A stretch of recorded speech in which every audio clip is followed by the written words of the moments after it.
Welcome to Casual Politics, Zac Goldsmith. Thank you very much for accepting my request. I'm very grateful to you.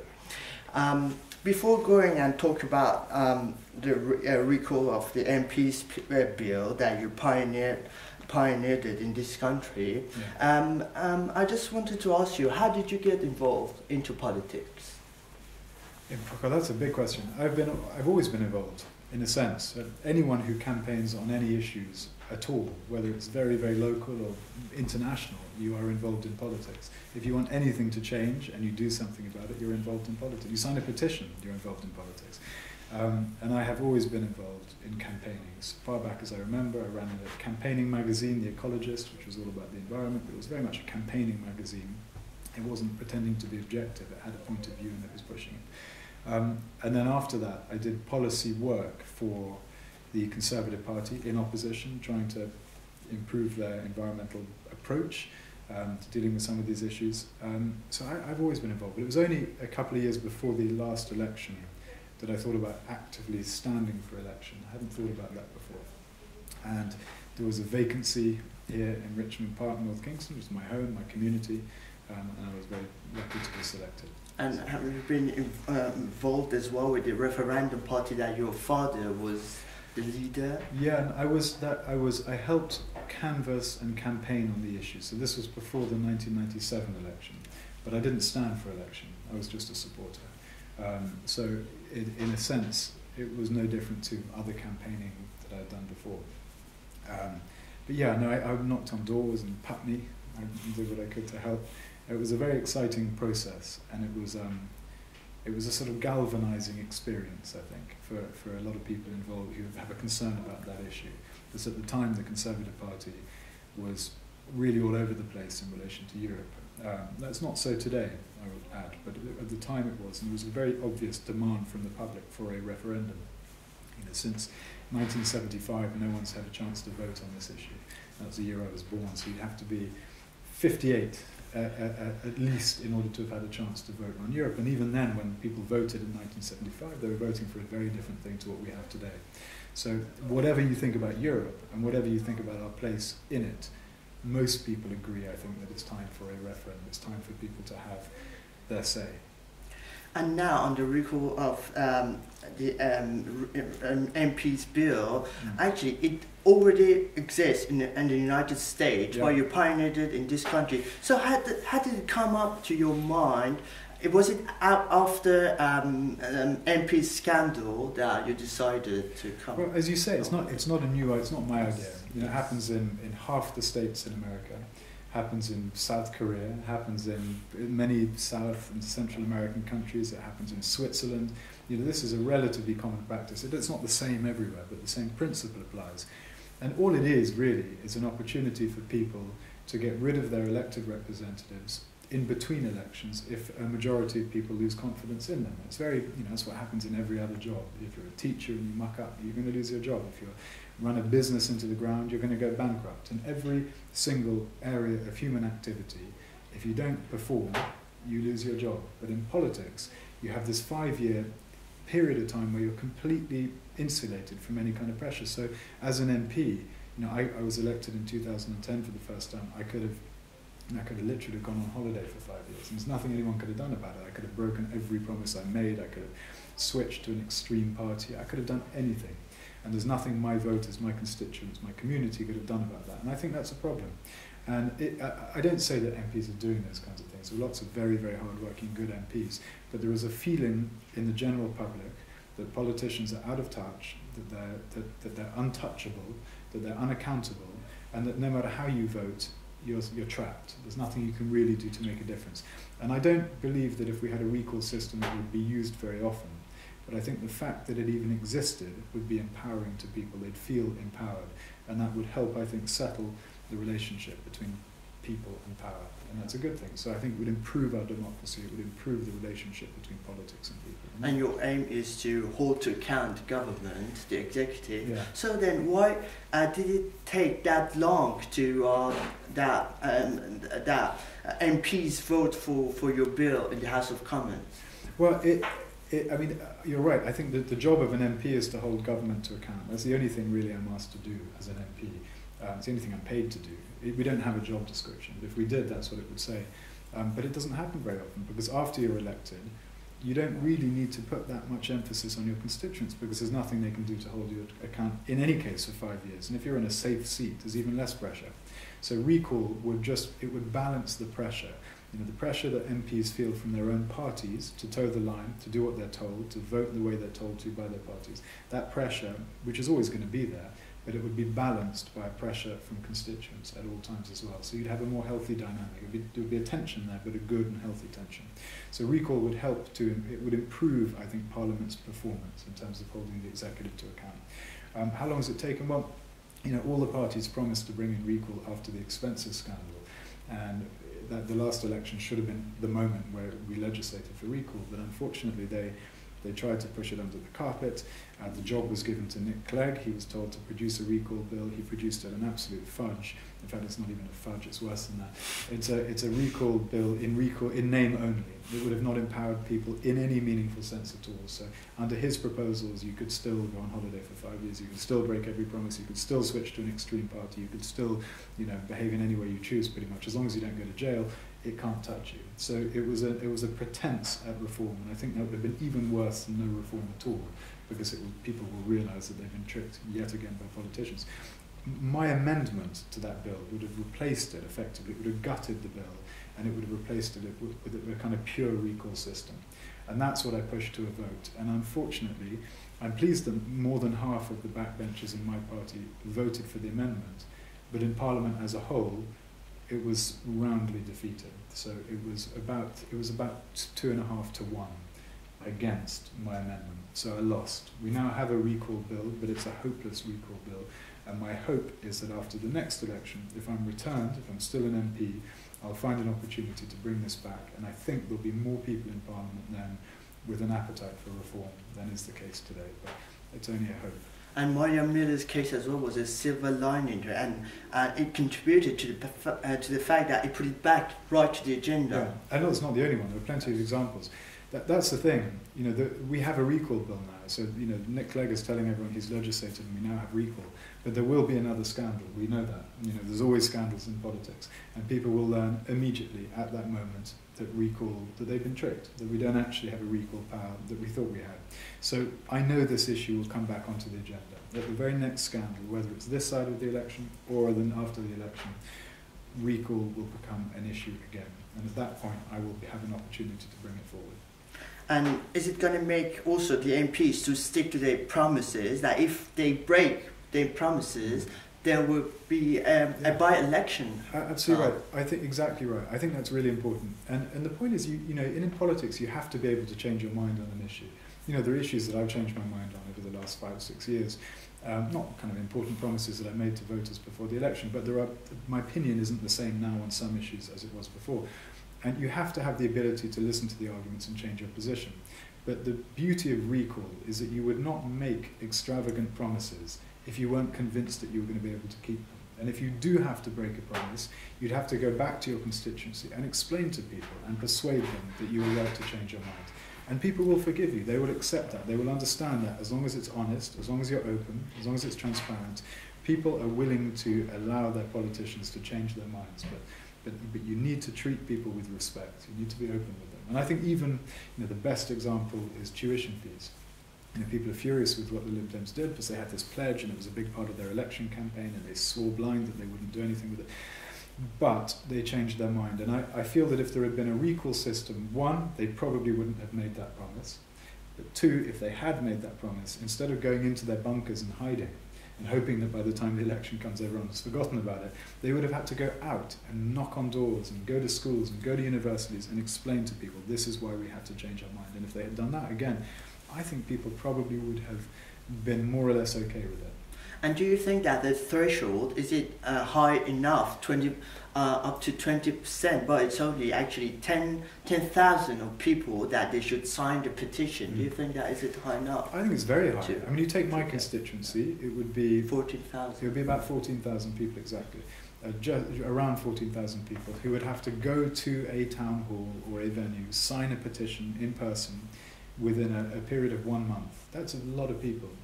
And if 14,000 people were willing to get out of their houses and offices and go to the town hall and sign a petition saying they wanted an opportunity to recall me, I would have to take that very seriously. That's a lot of people. You know, if you think of the biggest petitions, the biggest petition we've had locally was probably about not having parking charges in Richmond Park. That's probably the biggest one I can think of at least. And we had about 6,000 people. And it really mattered to people. We had a huge number of people turn up and protest in the park and so on. We won the campaign. That was 6,000 people. So I think there's even an argument to say that 20% is too high, almost too difficult. But then again, I don't want it to be too easy. You don't want to, you know, politicians need to have the freedom to be able to take difficult decisions without people pulling the cord at the slightest notice. So it needs to be a high enough threshold that it's not easy, but it's got to be low enough that it's possible. And I think 20% is probably about right. I'd be happy with 15%, 20%. But you know, the principle is what matters.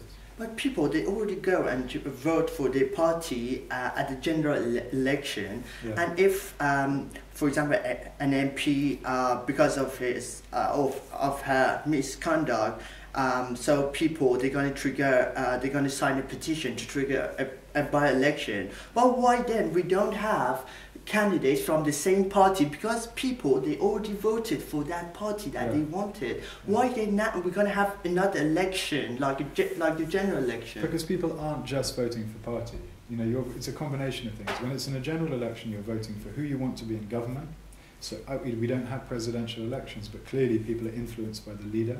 So they're looking at, in our case, David Cameron, they're looking at the party, they're looking at who they want to run the government, and they're looking for who is going to give them the best representation locally. So you have people who are conservative-minded who might vote Labour because they like their MP, and vice versa.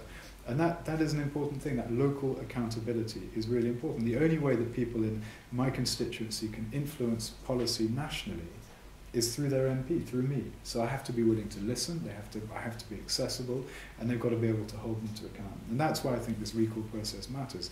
The problem with the situation today is people say, well, you have recall, it's called a general election. But if you're in a safe seat, say a safe Labour seat, an old mining town, for example, and you have a terrible MP, at the general election, what are you going to do to get rid of that Labour MP? Are people going to vote Conservative? They're almost certainly not. Not in a town which historically has never voted Conservative. You're either not going to vote at all, or you're going to vote for someone in whom you have no confidence.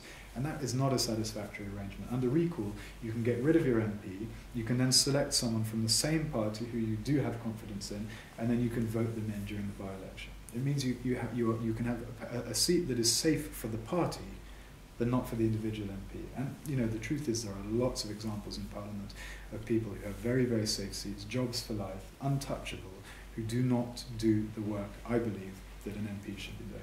I say lots, only minority. I'm not going to pretend Parliament's as rotten as some people would believe. There are lots of very good people there.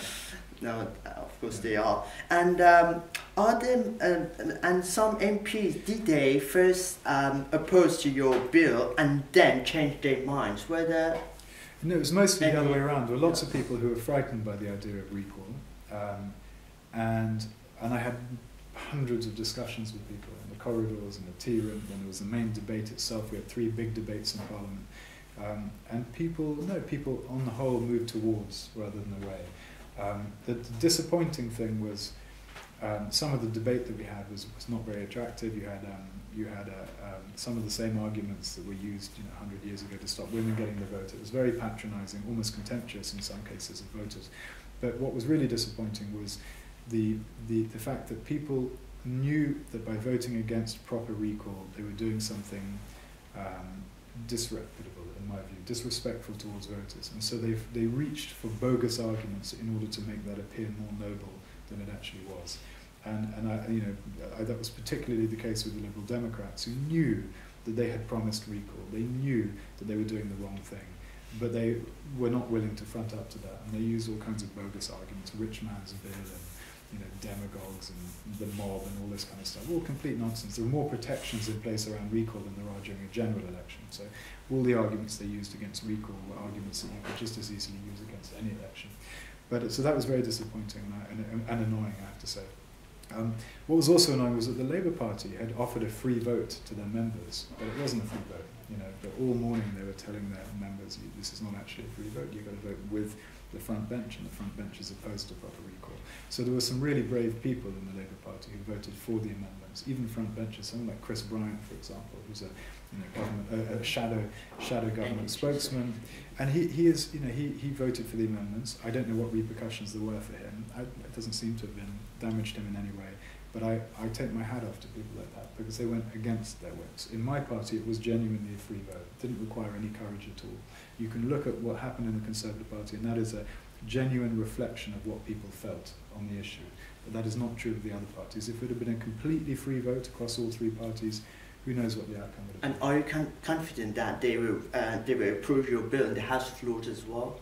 Well, no, I think the House of Lords would have had, if I had won the vote, the House of Lords would have, they would have found ways of improving my amendment, I'm sure. They would have scrutinised it, they would have knocked it into shape. They're very good at that.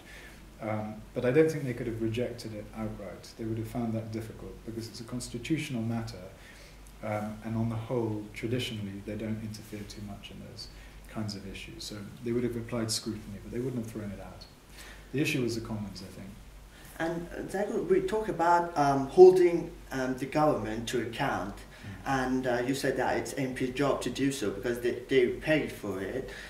So there was a documentary, Marky Cooker's documentary, yes. And it showed that actually those MPs who are selected to ask questions from the Prime Minister at PMQs, they receive, a day before they receive an email from the Prime Minister. So do you think that does it justify the fact that people, they don't trust them anymore? Well, I don't know. I mean, what happens before, I mean, everyone, not just people who are selected, everyone gets sent a list of topics that the Prime Minister, that the Conservative Party would like to have raised, but the Labour Party send out their own briefings, and Liberal Democrats send out their briefings to their MPs. And the idea is that they want to try and keep some control, create some kind of cohesion around the debate that happens on PMQ. So I don't think it's as scandalous as some people might have you believe. I mean, I've asked 5 or 6 questions in Prime Minister's question time. I've never had a planted question. I've never been asked to ask a particular question. I get the same list that everyone else gets, but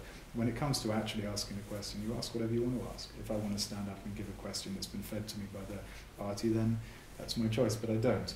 And most people don't. So I don't think it's really, the Prime Minister's questions is a tough arena for the Prime Minister and for the Leader of the Opposition. He has no idea what's going to come up. He knows that questions have been sent out to people. He doesn't know if they're going to be picked up. And probably 90% of the questions that are asked, he has absolutely no idea what they're going to be asked. And some people, because you challenged the Prime Minister at PMQs on environmental issues, and some people, they say that probably you're more green than you're a conservative. So do you think that, are you in the wrong party? No, but that is true of most people in the party. Most people have an interest. So you've got someone like Dominic Raab, who knows more than anyone else about issues like the European arrest warrant. You've got David Davis on civil liberties. You've got every party has people who are pushing it in certain directions. One of my jobs is to try and push the party in a greener direction. But I'm not alone. There are plenty of people in my party who absolutely share my views on these issues. Not always necessarily as vocally as I do. But if you think your party's perfect, if there are no areas within the party's thinking that you think can be improved or taken further, then there's not really much point in getting involved. Unless you just see it as a gentleman's club that you want to be part of because it's fun. But most people are campaigners in Parliament. They have an issue that they would like to push within their own party, and that's what I do. So I don't agree with that. I think I think there are times when my party has been blind to the environmental crisis. I think there are times when it has fallen really dramatically short. The same is true of all the mainstream parties. But the history of the Conservative Party and the environment is actually pretty good. All the best environmental legislation that I can think of, going all the way back to the Clean Air Act to deal with the smog in London. These are Conservative policies which were brought forward and which have worked. And you can go all the way back to Edmund Burke, who's the founding father of Conservative philosophy. He was a deep green. Never has wisdom said one thing and nature another, so he said, among other things. So there is a green thread that runs through the party, and my job is to try and make it more visible and try and expand it and try and improve our approach to these issues. I win some campaigns, but I lose campaigns as well. But that's the nature of being in politics. That's yeah. Absolutely. And my last question is that as Michael Ashcroft's polls now show that there will be another hung parliament, so if Conservatives they get elected, do you want to see them to be in government with Lib Dems again, or with minor parties such as Green that you approve the policies? The trouble with the Green Party is that one, I don't think they're going to have many MPs after the election, but irrespective of that, there is a Green emphasis in the Green Party which I love, but there's a lot of other stuff in the Green Party which I completely disagree with, which is way further left than anything we have in politics at the moment, and which I don't think would be good for the country. So there are lots of things I like about the party. There are lots of things I really don't like about the party, and I find it would be very difficult to mix that. People talk about UKIP as well. Who knows? We have no idea how many seats they're going to win, if any. There might not be any seats at all.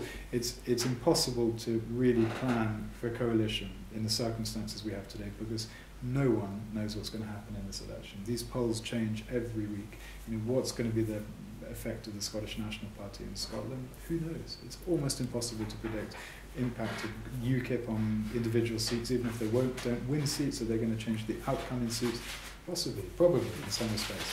Very, very hard to know. So I obviously I would like us to win a clear majority so that we can do what we need to do. If we don't, then we're going to have to start, have to keep our options open and see who the ideal partner is. But it hasn't been easy working with the Liberal Democrats, because it's quite a tricky party, and you never really know where they stand. And it's quite an opportunistic party in a way that I think doesn't do politics that much good. But you have to make do with what you have. Absolutely right. Up to the voter. Thank you very much for your time. Thank you very much. Thank you.